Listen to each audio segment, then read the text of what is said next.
Hai semuanya, Assalamualaikum warahmatullahi wabarakatuh. Selamat siang dan salam sejahtera bagi kita semua.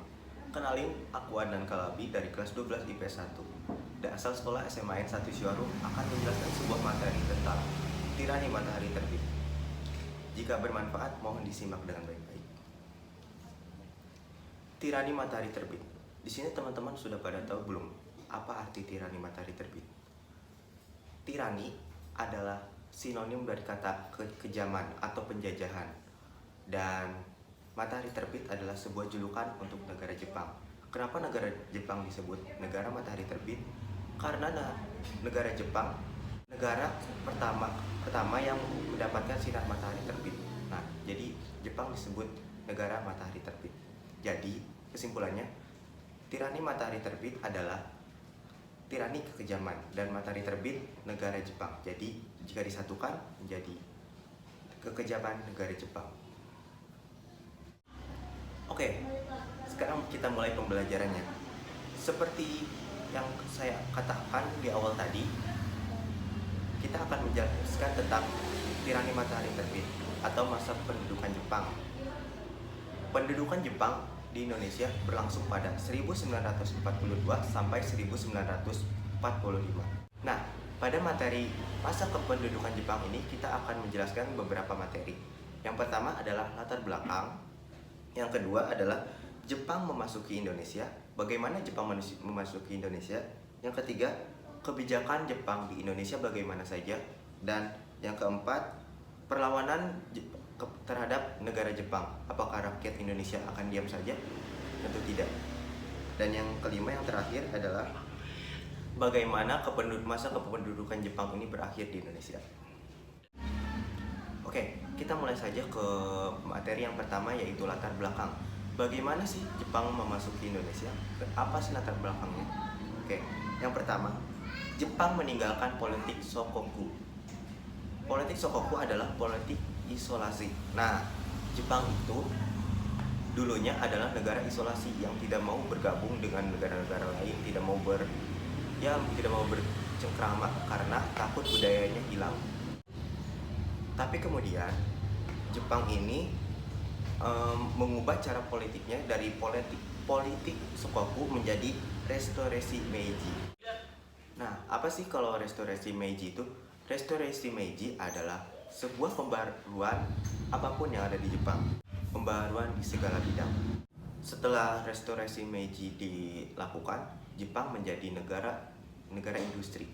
Karena Jepang menjadi negara industri itu harus mempunyai sumber daya yang cukup banyak. Sedangkan negara Jepang itu bisa dibilang negara yang wilayahnya cukup kecil.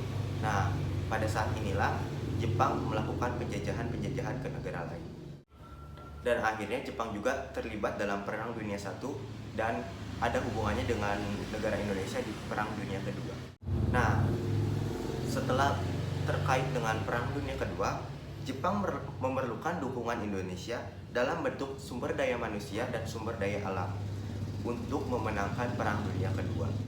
Nah, jika ditanya lebih spesifiknya, kenapa latar belakang Jepang menyerang Indonesia? Ini dia, yaitu Jepang memerlukan sumber daya manusia dan sumber daya alam untuk memenangkan Perang Dunia Kedua. Nah, itulah latar belakang yang telah saya sebutkan bagi Jepang memasuki Indonesia. Nah, sekarang bagaimana sih caranya Jepang memasuki Indonesia? Nah, yang pertama, Jepang memasuki Indonesia dengan operasi Gurita. Nah, dalam operasi Gurita dilakukan penyerangan wilayah pertama, yaitu bisa disebut Western Octopus, atau penyerangan wilayah barat dengan basis di Laut Cina Selatan menuju Kalimantan Barat dan Sumatera. Dan yang kedua yaitu Eastern Octopus, menyerang wilayah timur dengan basis wilayah Davao, Filipina, untuk masuk ke wilayah Kalimantan Utara dan Timur serta Sulawesi. Nah, wilayah pertama yang dimasuki Jepang di Indonesia adalah wilayah Tarakan, di mana? Ya, di Kalimantan. Kenapa pertamanya yang menyerang ke sana? Karena di sana banyak banget sumber daya alam yang melimpah untuk kebutuhan industri Jepang, terutama minyak. Jepang itu perlu banget minyak. Nah, mungkin ada pertanyaan, siapa sih yang memimpin operasi gurita ini? Bukan Squidward gitu ya, tapi namanya beneran gurita, Takeo Gurita. Nah, yang kedua, Jepang bisa memasuki Indonesia adalah dalam pertempuran Laut Jawa, armada Laut Jepang mengalahkan Karel Doorman. Siapa sih Karel Doorman ini? Karel Doorman ini adalah pemimpin lautnya Belanda. Kemudian setelah mengalahkan Karel Doorman, Jepang berlabuh di Jawa. Di mana aja? Di Banten, Eretan Wetan, dan Keranggan.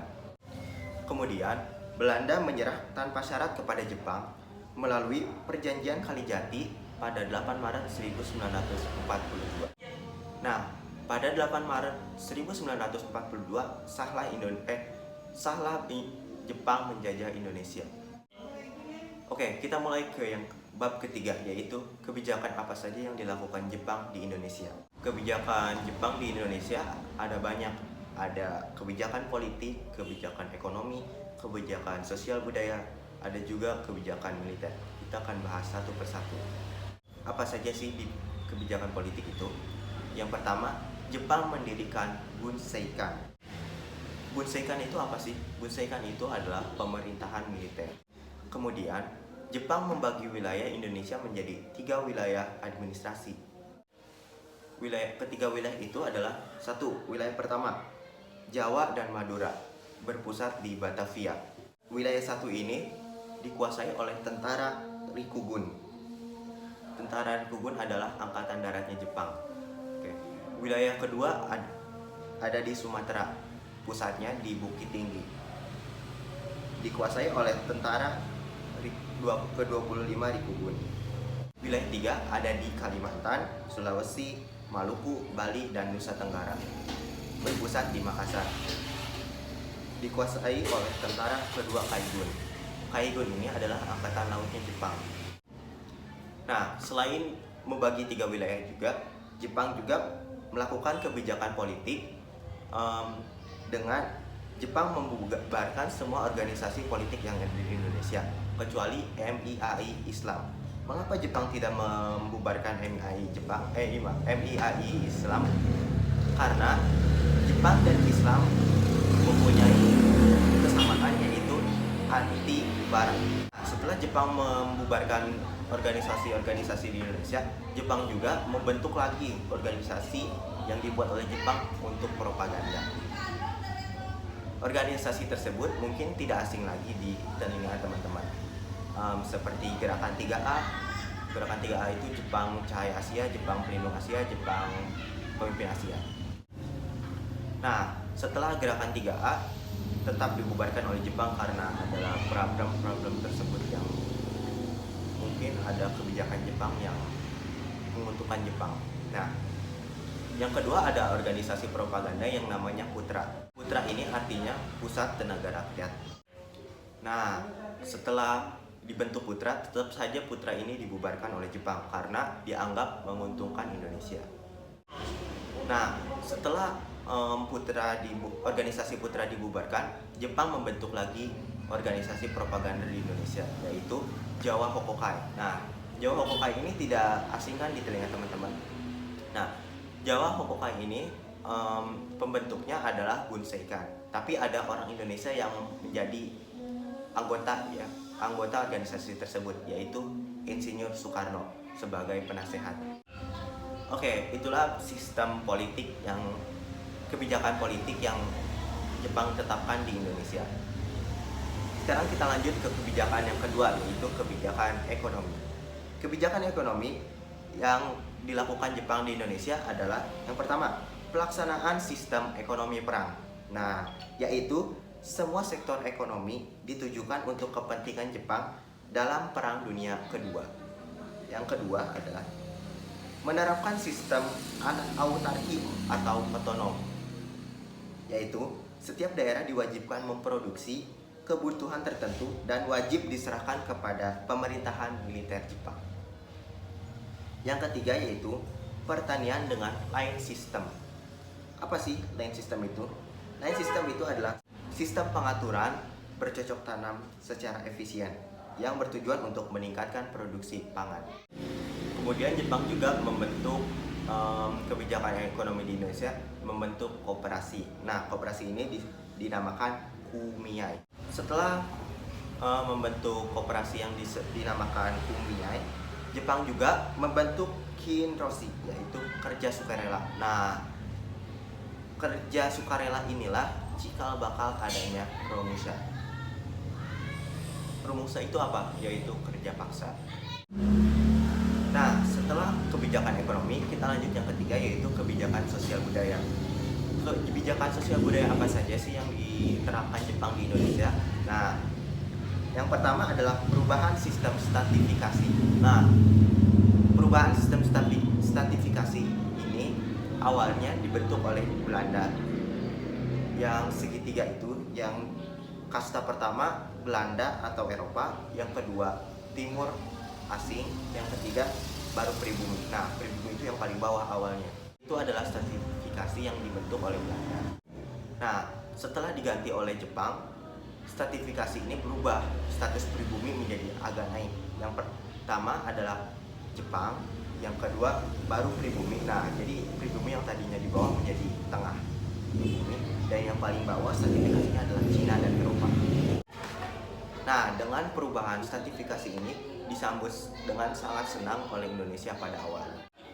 Nah, perubahan sosial budaya apa lagi? Yaitu yang kedua adalah para lelaki pribumi menjadi romusha atau kerja paksa. Sedangkan wanita yaitu jadi jugun ianfu. Jugun ianfu itu apa? Wanita penghibur bagi pemerintah militer Jepang. Nah, kebijakan sosial budaya apa lagi? Yang ketiga yaitu pelaksanaan seikere. Seikere itu apa sih? Seikere itu adalah penghormatan kepada matahari. Kemudian kebijakan yang dilakukan Jepang di Indonesia yaitu kebijakan menggunakan bahasa Indonesia. Nah, ini Indonesia menjadi agak senang banget nih setelah diberlakukannya bahasa Indonesia. Nah, ini juga cikal bakal bahasa Indonesia terbentuk menjadi bahasa persatuan. Dan kebijakan yang terakhir di Indonesia, yang Jepang lakukan Indonesia hingga kini malah masih dilakukan di Indonesia, yaitu kebijakan adanya RT atau rukun tetangga. Oke, kita lanjut ke yang selanjutnya, yaitu kebijakan militer. Kebijakan militer yang Jepang lakukan di Indonesia adalah yang pertama, membentuk organisasi militer yang akan dijadikan sebagai tentara dalam perang untuk melawan sekutu. Dan yang kedua adalah membentuk organisasi semi militer untuk mempersiapkan kaum muda menjaga pertahanan Jepang. Nah, ada bedanya nih antara organisasi militer dan organisasi semi militer. Jadi bedanya, organisasi militer adalah untuk membantu Jepang melakukan peperangan, sedangkan organisasi semi militer untuk menjaga pertahanan Jepang. Tapi ujung-ujungnya masih tetap sama, rakyat pribumi atau rakyat Indonesia dijadikan korban atau tumbal untuk Jepang. Nah, organisasi militer itu ada apa saja sih? Organisasi militer itu ada PETA dan Heiho. Sedangkan organisasi semi militer yaitu ada Senneidan, Keibodan, Fujinkai, Shintai, dan Gokukotai. Oke, kita lanjut yang bab selanjutnya, yaitu bagaimana sih perlawanan rakyat Indonesia melawan Jepang. Perlawanan terhadap Jepang dilakukan dengan 3 cara, yaitu 1. Jalur kooperatif. Jalur kooperatif ini dilakukan oleh tokoh-tokoh nasionalis yang duduk di lembaga-lembaga penting pembentukan Jepang seperti Insinyur Soekarno dan lain-lain. Yang kedua yaitu perlawanan bawah tanah. Perlawanan bawah tanah ini dimotori oleh golongan muda. Tokoh golongan muda ini adalah Sultan Syahrir, Amir Saifuddin, Tan Malaka, dan lain-lain. Dan yang terakhir adalah perlawanan bersenjata atau secara fisik. Perlawanan dengan mengangkat senjata terjadi karena masyarakat sudah jengah dengan kebijakan Jepang. Oke, kita akan bahas bab yang terakhir, yaitu bagaimana sih akhir kependudukan Jepang di Indonesia. Oke, yang pertama yaitu Jepang semakin terdesak dalam Perang Pasifik. Bahkan Pulau Saipan bisa dikuasai sekutu pada 9 Juli 1944. Yang kedua, Jepang memberikan janji kemerdekaan yang disebut Janji Kaiso sebagai realisasi, yaitu dibentuklah BPUPKI pada 1 Maret 1945. Kenapa dibentuk BPUPKI? Karena Jepang masih takut Indonesia akan lepas dari genggamannya. Yang ketiga yaitu kota Hiroshima dan Nagasaki dibom atom oleh sekutu. Nah, setelah kota Hiroshima dan Nagasaki dibom oleh sekutu, BPUPKI ini diubah oleh bangsa Indonesia menjadi PPKI pada 7 Agustus 1945. Dan yang terakhir, akhir dari kependudukan Jepang di Indonesia yaitu Jepang menyerah kepada sekutu pada 15 Agustus 1945. Dan akhirnya Indonesia pun merdeka, memproklamasikan kemerdekaannya 2 hari setelah Jepang menyerah kepada sekutu, yaitu pada 17 Agustus 1945. Oke, mungkin itu saja yang bisa dapat saya sampaikan. Semoga bermanfaat dan bisa menjadi pembelajaran bagi kita semua. Kurang lebihnya mohon maaf. Ditutup. Wassalamualaikum warahmatullahi wabarakatuh.